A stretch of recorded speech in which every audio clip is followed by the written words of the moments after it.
Muy buenas tardes. El tema que me corresponde hoy es el manejo endoscópico de las varices esofágicas y gástricas.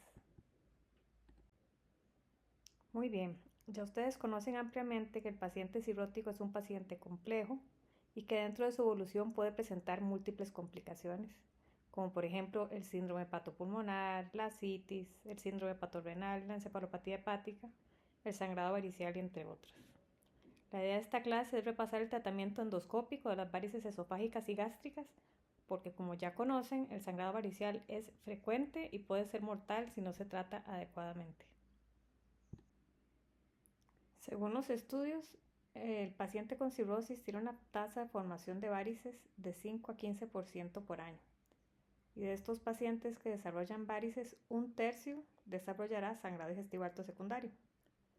Hasta el momento contamos con tratamiento médico, tratamiento endoscópico, tratamiento guiado por ultrasonido, la derivación portosistémica intrahepática transyugular y, como última instancia, el tratamiento quirúrgico. En esta clase solo nos vamos a enfocar en el tratamiento endoscópico de las varices. Tanto las varices esofágicas como las varices gástricas tienen múltiples clasificaciones, pero vamos a ver las que más se utiliza y la más práctica. Las varices esofágicas las clasificamos solo por tamaño. Hay dos clasificaciones, pequeñas, medianas y grandes, y una segunda clasificación que solo habla de pequeñas y grandes. Y esta diferencia se hace dependiendo del tamaño. Se habla que pequeñas menos de 5 milímetros, grandes más de 5 milímetros, y la clasificación que se refiere a los tres tamaños hace la diferencia entre medianas y grandes si esta varice ocupa menos o más de un tercio del lumen esofágico. Y las varices gástricas, la clasificación que vamos a usar, la clasificación de Sarin, dependiendo de la ubicación, podemos clasificarlas en cuatro. Tenemos las gastroesofágicas GOF1, que son las que se producen hacia curvatura menor, las GOF2 hacia curvatura mayor, y tenemos las varices gástricas aisladas, la tipo 1 cuando son fúndicas y tipo 2 cuando son distales. Esto es importante porque debemos tener un lenguaje que todos reconozcamos y que pueda dar un seguimiento lo más objetivo que podamos. Y además de hacer esta clasificación, recuerden siempre cuando hacen el reporte no solo anotar la clasificación que vimos, sino también la presencia de signos rojos, la presencia de generación hematoquística, que eso puede hablarnos de un mayor riesgo del paciente en desarrollar sangrado. Se habla que en más de la mitad de los casos de sangrados variciales, estos van a cesar espontáneamente. Pero hay ciertos factores de riesgo que nos hacen pensar que es menos probable que esto suceda. Por ejemplo, pacientes con enfermedad hepática más avanzada, Charles-Poussey, sangrado varicial activo en el momento en que se realice la endoscopía, o presión portal más de 20 milímetros de mercurio. Cuando resangran, un tercio de los pacientes lo hace en las primeras 6 semanas y un 70% a largo plazo. Se habla que el tratamiento endoscópico tiene menores tasas de resangrado y menor mortalidad, pero aún con el tratamiento exitoso, la mortalidad a las 6 semanas ronda todavía de un 10 al 20%.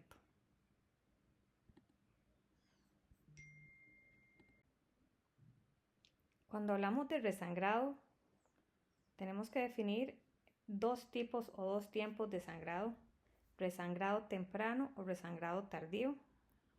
Se habla de resangrado temprano cuando este resangrado sucede después de 120 horas, pero menos de 6 semanas, del momento en que el paciente se presentó, se le hizo la hemostaxia exitosa y esta se mantuvo por al menos 24 horas. Y se habla de resangrado tardío cuando ocurre después de 6 semanas del momento de la presentación y del tratamiento del sangrado varicial. Dentro de los factores de riesgo de resangrado temprano tenemos los pacientes adultos mayores, los pacientes que tienen cirrosis por alcohol, si el sangrado digestivo alto inicial fue severo y que llegó a una hemoglobina menos de 8, si hay trombocitopenia, encefalopatía, ascitis, si en el momento de la endoscopía se le documentó que el sangrado estaba activo, si el sangrado fue de varices gástricas, si en las varices pudimos ver signos rojos o coágulos visibles, si tienen mayor presión en el sistema porta o si hay insuficiencia renal. Todo esto nos debe hacer pensar y debemos tener cuidado con estos pacientes y su monitorización porque tienen mayor riesgo de realizar resangrado. Y dentro de los factores de riesgo para el resangrado tardío está la falla hepática severa, la citis, la presencia de hepatoma, el paciente que sigue con etilismo activo y pacientes que también tuvieron signos rojos en las varices. Si se realiza una ligadura varicial esofágica, la reducción del riesgo de resangrado es del 30% y la de la mortalidad un 25%. En cambio, si se hace escleroterapia varicial, hablando en las varices esofágicas, la reducción del riesgo de resangrado en los estudios es hasta el 50%, también como la reducción de la mortalidad hasta un 60%. Ahora vamos a ver que la escleroterapia tiene sus limitaciones y el tratamiento de elección es la ligadura siempre y cuando la varice sea candidata.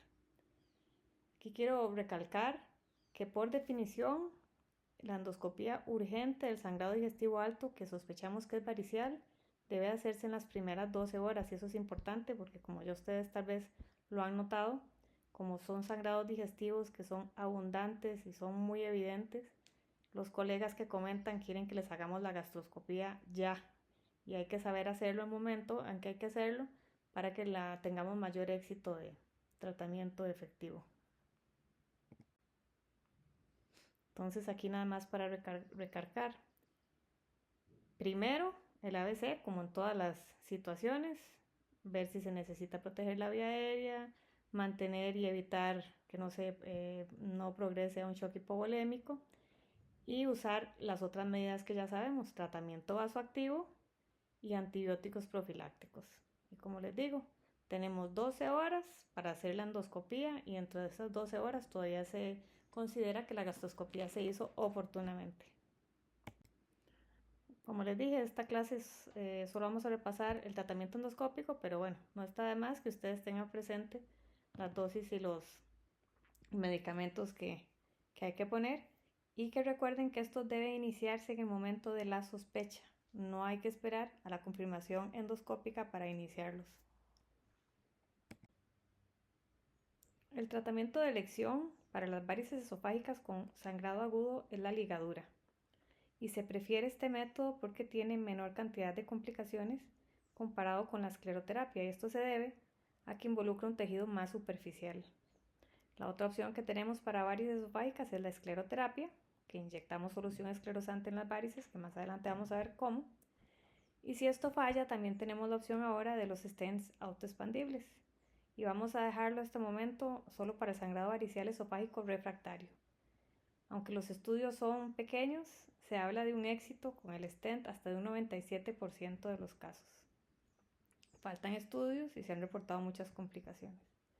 Y aquí recordar que si todo falla, que antes ya casi no se usa, que existe un balón que se llama Senstaken Blackmore que también sirve para el sangrado varicial esofágico no controlado. O en caso de que no haya acceso a un gastroenterólogo. Entonces, tanto la ligadura como la escleroterapia son exitosos en aproximadamente 70 a 100% de los casos. Ambos se pueden usar también en varices gastroesofágicas tipo 1 y tipo 2. Pero importante que en la literatura no se recomienda ni ligadura ni escleroterapia para varices gástricas. Independientemente del método inicial elegido, se recomienda ligadura para tratamiento endoscópico subsecuente. Que como ya vamos a ver más adelante, la meta es erradicación de todas las varices medianas y grandes. El contexto de la preparación del paciente en el caso de varices esofágicas dependerá de si el paciente está sangrando o no, o sea, si el procedimiento es urgente o no urgente. Entonces, pensemos en el paciente no urgente que viene electivamente a realizarse una ligadura de varices. La preparación que debe tener es un ayuno mínimo de 6 a 8 horas, como una gastroscopía, debe tener vía periférica, debe hacerse con sedación y no es necesaria la profilaxis antibiótica en el caso de que no haya sangrado. Importante recordar que Hay sets de 4 hasta 10 ligas dependiendo del set que ustedes consigan.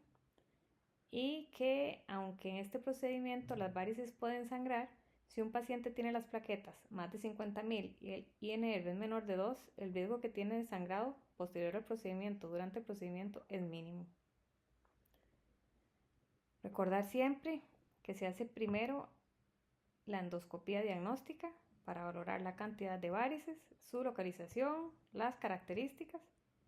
Y en este momento las dos casas que venden el set de ligadura es Boston Scientific y Wilson Cook. En caso que la ligadura varicial es urgente, entonces igual aparte del ayuno del paciente y la vía, ya aquí tenemos que valorar la necesidad de proteger la vía aérea. Importante recordar la profilaxis antibiótica, que según las guías del ASGE debería hacerse con ceftriaxona, 1 gramo por día por 7 días. Y mientras se está atendiendo, pues por supuesto que tomar laboratorios, especialmente hemograma de coagulación, para ver si tenemos que pensar en transfundir algún hemodiderivado.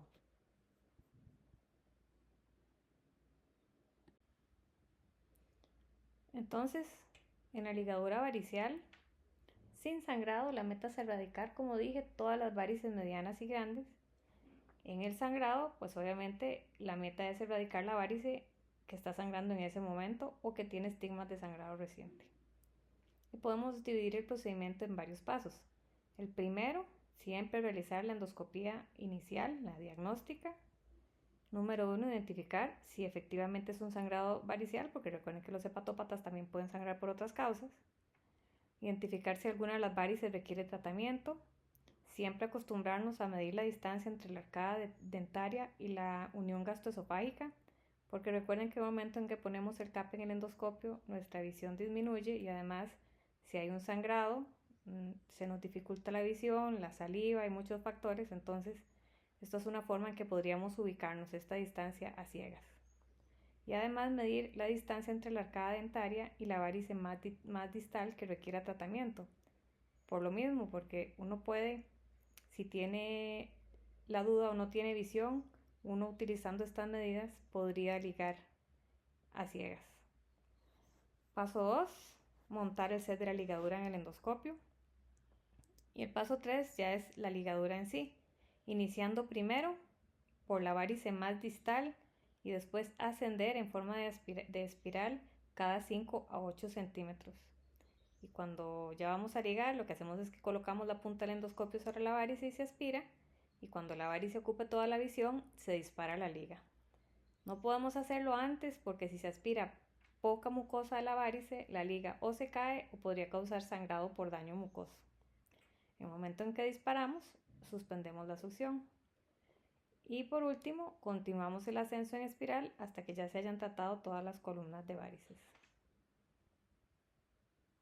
Recuerden que cuando estamos haciendo la endoscopía diagnóstica, la caracterización de las varices debe hacerse con el esófago debidamente insuflado para no sobreestimar el tamaño. Hay algunos consejos que pueden mejorar nuestro desempeño ligando. Luego de ligar, hay que tratar de no avanzar distalmente a donde ligamos porque puede mover la liga colocada y causar problema, incluso sangrado. Entonces, una vez que ya ligamos, vamos a ir saliendo, vamos a ir de distal a proximal. Conforme vayamos ligando, puede ser también que se note que el tejido ya no se mete en el CAP o no responde tanto a la succión. Si eso pasa, debemos de pensar en irnos más proximal, alejarnos del sitio para que tengamos más mucosa que se pueda aspirar. Ha pasado que se liga accidentalmente mucosa esofágica que no contiene varices, pero los estudios han dicho que cuando eso pasa se hace forma inadvertida, por supuesto, pero no se ha asociado con efectos adversos inmediatos. Y lo que mencioné en la diapositiva anterior, si hay dificultad en la visualización de la sangre, como ya tenemos la medida en la unión gastroesofágica, si no pudimos ver desde que entramos, es válido ligar en la unión gastroesofágica sin identificar varice, solo llevándonos por esa medición que hicimos. ¿Cuántas ligas se pueden disparar por sesión? Bueno, esto es una duda que muchas personas tienen. Eh, lo ideal y nuestra meta deberían ser los últimos, o sea, los 8 centímetros más distales del esófago. Pero en realidad no hay estudios que muestren seguridad, no hay un número máximo por sesión. Sabemos que los sets llegan hasta 10, pero hay sets de 4, de 6. No hay un número máximo por sesión.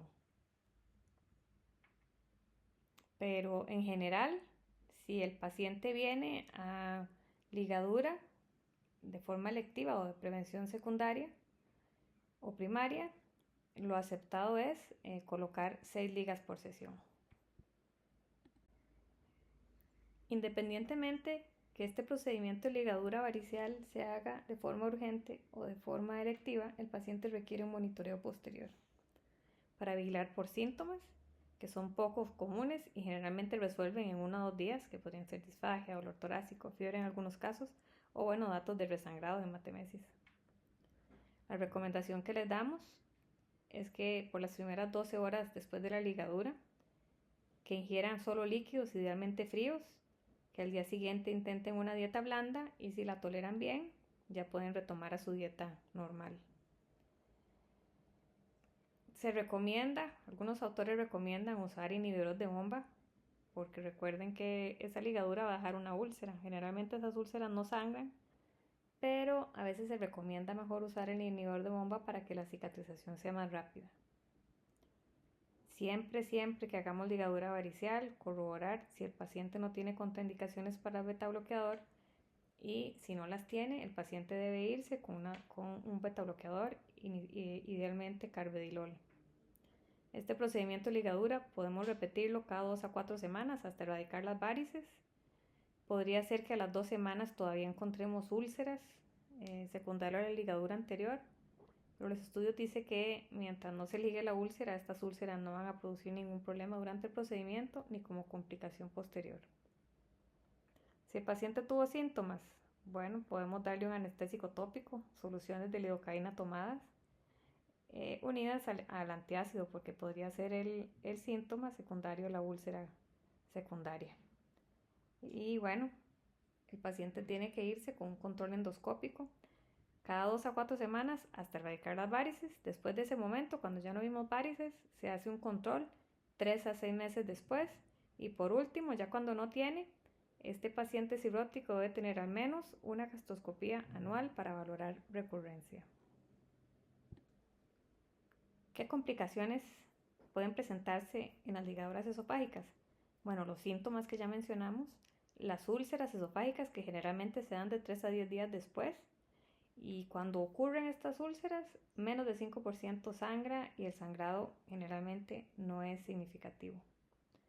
Puede ser que esta ligadura empeore la gastropatía portal hipertensiva y también o que desarrolle o que empeore las varices gástricas, pero los estudios no son concluyentes. Y si la ligadura fue múltiple o eran muchas varices, también se ha reportado hasta un 2% de estenosis esofágicas con disfagia. La segunda opción que tenemos para tratamiento de varices esofágica endoscópica es la escleroterapia. La escleroterapia no es más que inyectar una solución esclerosante de 2 maneras, o directamente en la varice intravaricial con polidocanol o etanolamina, o también hay otra técnica que es inyectando más bien paravaricial con otras soluciones. Este medicamento requiere una preparación antes del procedimiento muy similar a la ligadura. Cuando es selectivo, idealmente se hace bajo sedación y además de los agentes esclerosantes, vamos a ocupar jeringas de 5 a 10 cc y guantes y protección ocular que también vamos a ocupar cuando estamos usando cianocrilato. Entonces, primero se localizan y se describen detalladamente las varices con la endoscopía diagnóstica. Seleccionan las varices que sangraron o que tienen alto riesgo de sangrado. Se prepara la inyección y se inyecta el agente esclerosante. Cuando es intravaricial, se inserta la aguja en la varice, se aspira para confirmar sangre y se inyectan 1 o 2 cc. Se retira la aguja y deberíamos poder ver la trombosis de la varice en ese momento. Y después nos vamos buscando otras varices a ver si son candidatas para también realizarlo.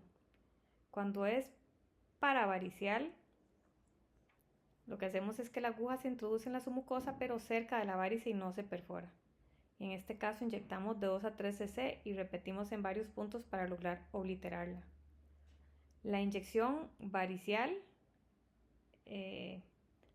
intravaricial, es la más recomendada en sangrado activo o con alto riesgo de perforación.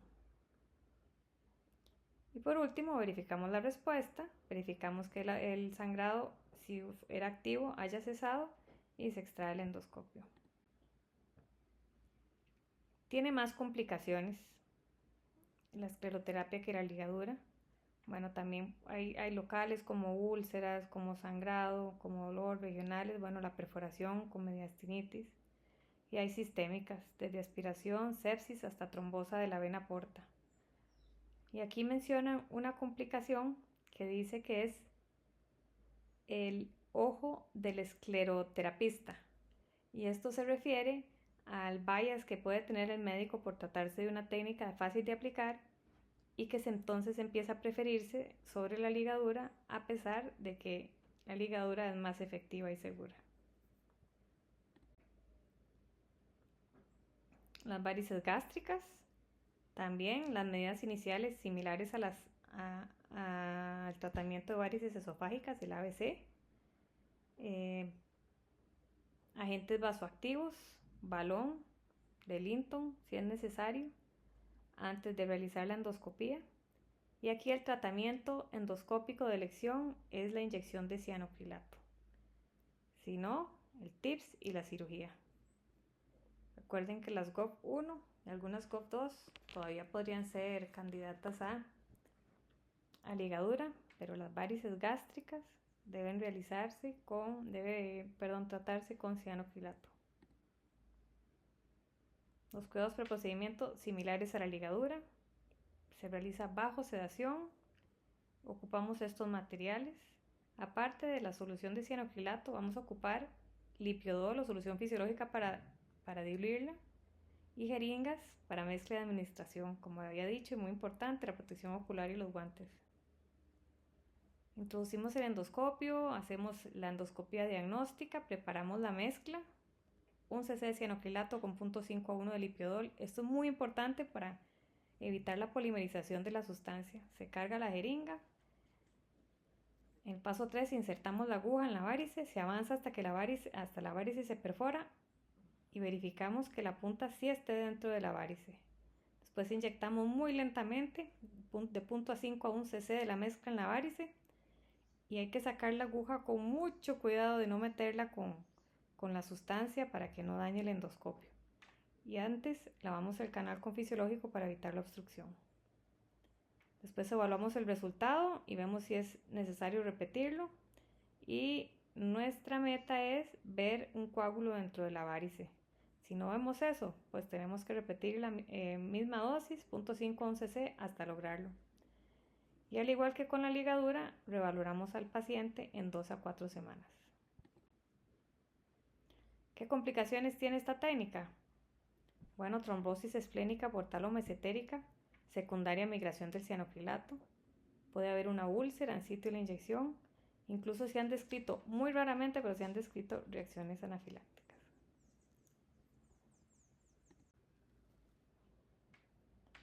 Y para finalizar, les dejo este flujograma muy práctico del manejo del sangrado varicial agudo para que lo tengan ahí.